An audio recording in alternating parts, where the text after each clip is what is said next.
राम राम मंडळी, कसं काय? हा नेक्स्ट मिनी ब्लॉग आहे आपला बर्थडेचा. बर्थडे केला आणि बायला म्हणलं 10 वडापाव वेगवेगळ्या ठिकाणी. भाई माझ्या चेहरा बघत होता. 10 वडापाव घेऊन पोहोचलो बस स्टँडवर.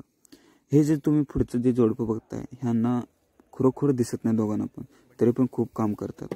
ह्यांना वडापाव दिला आणि मी निघालो माघारी. परत त्यांनी बोलून मला विचारलं कुठला आहे आणि बर्थडेच्या 20 दिल्या आणि म्हणलं खूप शिका. खूप भारी वाटलं आणि परत गेलो दुसरं कोणाला तर हुडकायला. मोबाईल खिशात ठेवला, त्यामुळे कॅमेरा बदलला, मला माहीतच नाही. मग सगळ्याला बऱ्यापैकी वाटलो आणि मित्राला म्हणलं जा, खूप उशीर व्हायला.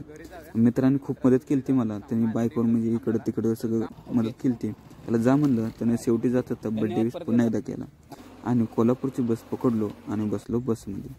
आजचा दिवस कसा उगवलेला सकाळी तसाच दिवस मावत होता, पण आजचा दिवस जरा भारीच होता. मग पोचलो सांगोल्याला बाय बाय म्हणून जुनं. मामाने केलं सेलिब्रेशन आणि आज मामीने स्पेशल केलं ती माझ्यासाठी अख्खा मसूर. तेच खाल्लं आणि मस्त मामाला पोराला ती कॅडबरी ती खाल्लं. कसं वाटलं मंडळी आजचा उपक्रम?